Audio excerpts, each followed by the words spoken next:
नमस्कार, नवतेज टीवी देख रहे हैं आप और मैं आपके साथ हूं चंदा यादव। बुलेटिन की शुरुआत करेंगे। दिल्ली के भारत मंडपम में आज परीक्षा पे चर्चा कार्यक्रम का आयोजन किया गया, जिसमें पीएम मोदी ने 7वें संस्करण को संबोधित करते हुए छात्रों से संवाद किया। पीएम ने छात्रों से संवाद करते हुए कहा कि जिंदगी में कई बार दबाव बनते हैं, कई तरह के दबाव भी बनते हैं, लेकिन उनको झेलने की क्षमता होनी चाहिए और इसलिए मानसिक दबाव को जीतने की क्षमता विकसित करनी चाहिए। इसके अलावा उन्होंने छात्रों के अभिभावकों और शिक्षकों को भी छात्रों का सहयोग करने की अपील की। कि आपके दोस्त से आपको किस चीज की स्पर्धा है भाई? मान लीजिए 100 मार्क्स का पेपर है। अगर आपका दोस्त 90 ले गया तो क्या आपके लिए 10 मार्क बचा है क्या? आपके लिए 10 मार्क बचा है क्या? आपके लिए भी तो 100 है ना? तो आपको उससे स्पर्धा नहीं करनी है, खुद से करनी है। खुद से करनी है कि वो 100 में से 90 लाया, मैं 100 में से कितना लाऊं। उससे द्वेष करने की जरूरत ही नहीं है। एक्चुअली तो वो आपके लिए इंस्पिरेशन बन सकता है। और अगर यही मानसिकता रहेगी तो क्या करेंगे आप? अपने से तेज तर्रार व्यक्ति को दोस्ती नहीं बनाएंगे। आप ऐसे जिसकी कुछ चलती नहीं बाजार में, उसी को दोस्त बनाएंगे और खुद बड़े ठेकेदार बन के घूमते रहोगे। सचमुच में तो हमसे प्रतिभावान दोस्त ढूंढने चाहिए हमने। खबर राजस्थान के टोंक जिले से है, जहां निवाई रेंज के रजवा सेकंड प्लांटेशन में वन विभाग के उच्च अधिकारियों की लापरवाही के चलते खुलेआम पेड़ों को बेचा जा रहा है। प्रशासनिक निरीक्षण की वजह से हरे पेड़ों को काटकर वाहनों में भरकर बेचने की खबरें अब खूब सामने आ रही है, जिससे वन्य जीवों का जीवन खतरे में होता हुआ नजर आ रहा। पेड़ों की अवैध कटाई से वन विभाग सवालों के घेरे में दिख रहा है।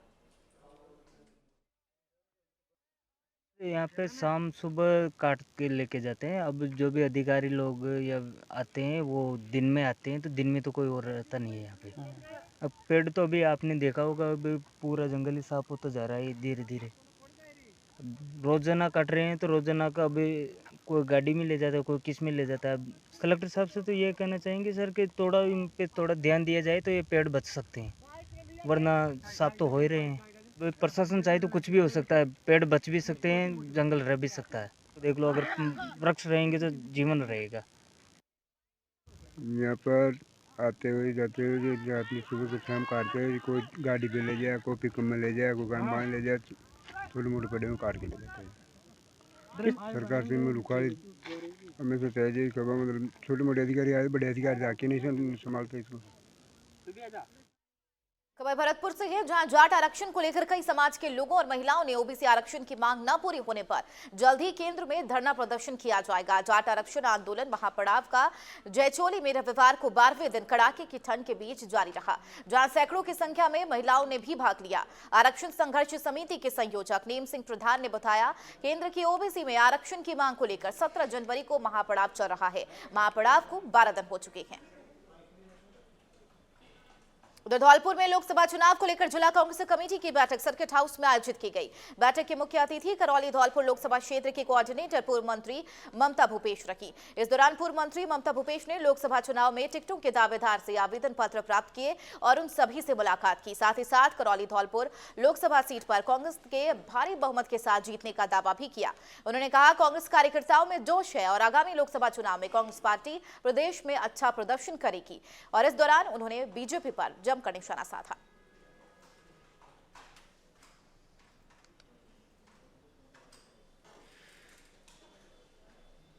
बीकानेर मेघवाल समाज के 18वें सामूहिक विवाह समारोह के तहत 34 जोड़ों का विवाह संपन्न हुआ है। केंद्रीय कानून मंत्री अर्जुन मेघवाल के पुत्र और भावना मेघवाल मेमोरियल ट्रस्ट के संयोजक रविशेखर मेघवाल ने बताया कि हर पिता का एक ख्वाब होता है कि वो अपनी बेटी को उसके ससुराल के घर खुशियों के साथ विदा करे। बता दें, बीकानेर सांसद अर्जुन मेघवाल की दिवंगत बेटी भावना, बड़ी बेटी भावना मेघवाल के नाम पर भावना मेघवाल मेमोरियल ट्रस्ट बनाया गया है। और इसी कार्यक्रम में भारत सरकार से मुख्य अतिथि केंद्रीय मंत्री साध्वी निरंजन ज्योति, कैबिनेट मंत्री सुमित गोधारा सहित अनेक लोग कार्यकर्ता मौजूद रहे। जोधपुर में केंद्रीय जल शक्ति मंत्री गजेंद्र सिंह शेखावत ने पूर्व मुख्यमंत्री अशोक गहलोत पर हमला करते हुए राजनीति करने का आरोप लगाया है। शेखावत ने दो टूक में कहा कि जनता ने उनको पाप की सजा दी है। यह बातें उन्होंने अपने संसदीय क्षेत्र में पहुंचने पर मीडिया से बातचीत के दौरान कही। उन्होंने कहा कि पहले राजस्थान में सिंचाई के लिए अटल जी के समय पार्वती, कालीसिंध, चंबल नदियों को जोड़ने की परिकल्पना की गई थी, लेकिन मध्य प्रदेश और राजस्थान राज्यों के बीच सहमति न बन पाने के कारण परियोजना को स्थगित कर दिया गया। लेकिन बाद में वसुंधरा राजे की सरकार में मध्य प्रदेश और राजस्थान के बीच सहमति न बन पाने के कारण अशोक गहलोत सरकार की हठधर्मिता के चलते वो भी सिर नहीं चढ़ पाई।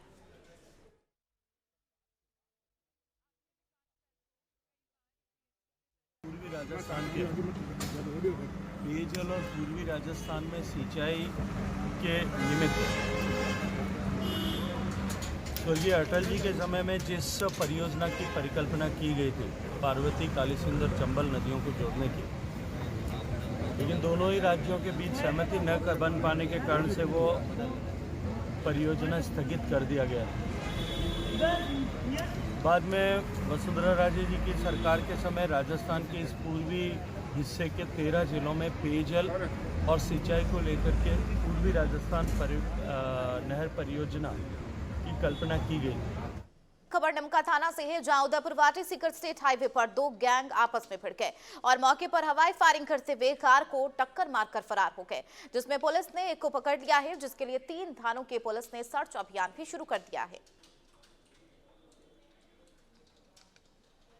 खबर दौसा से है, जहां पुलिस अधीक्षक कार्यालय में पुलिस अधीक्षक वदंता राणा ने प्रेस कॉन्फ्रेंस की और इस दौरान उन्होंने मंडावरी और मंडावर थाने पुलिस की साइबर टीम की सहायता से मिली सफलता का जिक्र किया है। उन्होंने कहा कि पुलिस टीम ने जिले में ऑनलाइन ठगी और सेक्स टॉर्सन के मामले में लिप्त 2 बड़े गैंग के 3 आरोपियों को पकड़ने में सफलता हासिल की है और उनके पास से बड़ी संख्या में mobile, debit card, SIM card, bank passbook जब्त की गई है। पुलिस अधीक्षक ने ज्यादा जानकारी देते हुए बताया है कि यह लोग दूसरे लोगों के नाम से बैंक खाता खोलते थे और फिर उनसे ऑनलाइन ठगी की रकम ट्रांसफर करवाते थे।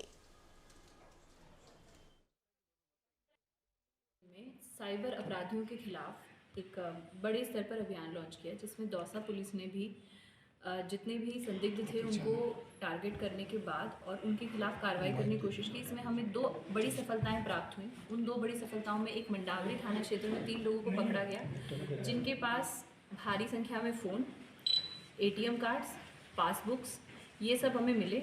ये लोग बेसिकली जो फर्जी बैंक अकाउंट्स होते हैं, ये गरीब लोगों को ठगते हैं, उनके डॉक्यूमेंट लेते हैं, बैंक अकाउंट खुलवाते हैं और ये जो बैंक अकाउंट होते हैं फिर जो साइबर ठग होते हैं उनको सप्लाई करते हैं। तो ये एक गैंग हमने पकड़ा, जिसके ऊपर हम आगे अग्रिम जो पूरी हमारा अनुसंधान है वो अभी चल रहा है और इनके जो भी लिंकअप्स हैं उनके ऊपर अग्रिम कार्रवाई की जाएगी। खबर जयपुर से है, जहां पूर्वी राजस्थान नहर परियोजना के समझौते के ज्ञापन पर किसान महापंचायत के राष्ट्रीय अध्यक्ष रामपाल जाट की प्रतिक्रिया सामने आई है।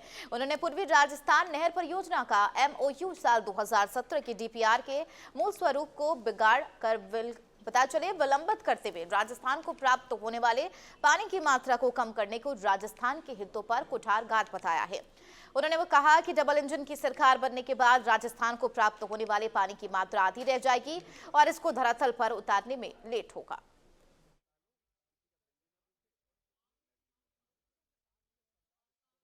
बता रही है राजस्थान की जीवन रेखा पूर्वी राजस्थान नहर परियोजना में वर्ष 2017 में तैयार की गई DPR के अनुसार राजस्थान को प्राप्त होने वाले पानी की मात्रा 3510 मिलियन घन मीटर है।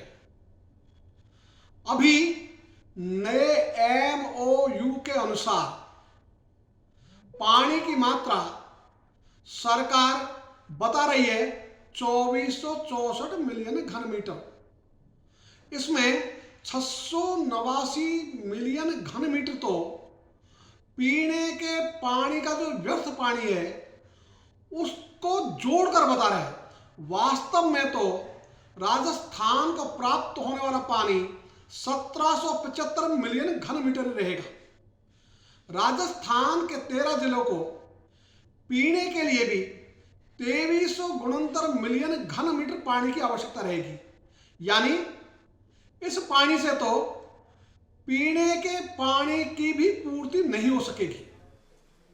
खबर दिल्ली से है, जहां दिल्ली के वजीराबाद इलाके में पुलिस मालखाने में खड़ी गाड़ियों में आग लग गई, जिसमें गाड़ियां जलकर राख हो गई।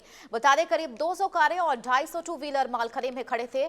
आग लगने के बाद फायर ब्रिगेड की 5 गाड़ियों ने आग पर काबू पाने की कोशिश की। हालांकि तब तक लगभग सभी गाड़ियों में आग लग चुकी थी। अभी तक आग लगने के कारणों का पता नहीं चल पाया है। वहीं फिलहाल पुलिस मामले की जांच में जुटी है।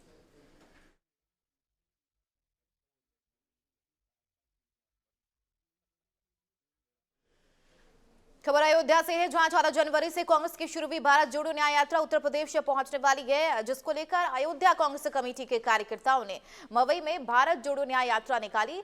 मवई ब्लॉक अध्यक्ष परमानंद शुक्ला की अगुवाई में यात्रा निकाली गई। यात्रा के मार्गदर्शक संजय तिवारी ने बताया, यूपी में राहुल गांधी की यात्रा पहुंचने से पहले प्रदेश की कांग्रेस कमेटी प्रादेशिक भारत जोड़ो न्याय यात्रा के माध्यम से जन जागरण करने का काम कर रही है। यात्रा के बाद नुक्कड़ सभा को संबोधित करते हुए कार्यक्रम के प्रभारी संजय तिवारी ने कहा, राहुल गांधी के पंच न्याय के विचार के साथ देश का हर नागरिक जुड़ रहा है और उन्हें उम्मीद है कि देश में राहुल गांधी के नेतृत्व में कांग्रेस और इंडिया गठबंधन की सरकार बनने पर उन्हें न्याय मिलेगा।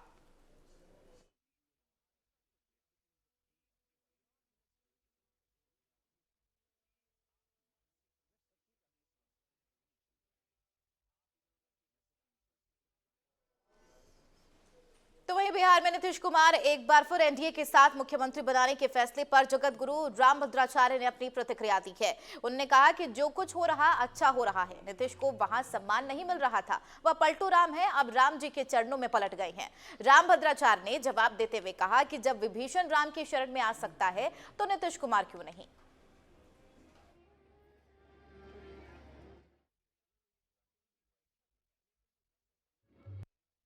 अच्छा है जो कुछ हो रहा है, सब राजनीति में यही सब होता रहता है।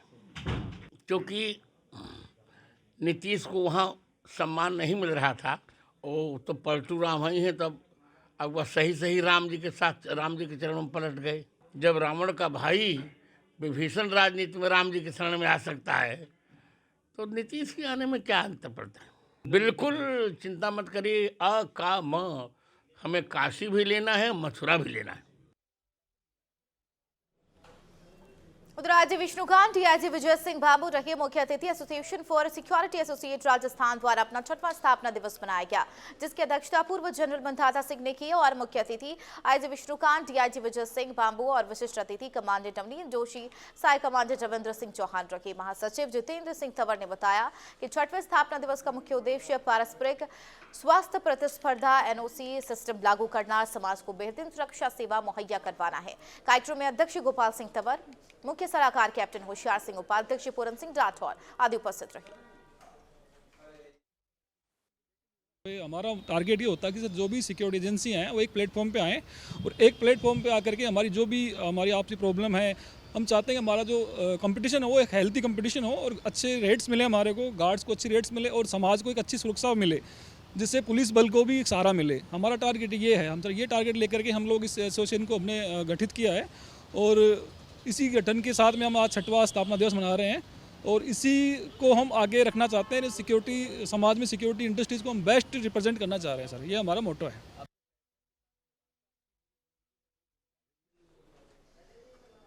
चलिए बुलेटिन में फिलहाल मेरे साथ इतना ही। बाकी देश और दुनिया की तमाम खबरों के लिए बने रहिए नवतेज टीवी के साथ। नमस्कार।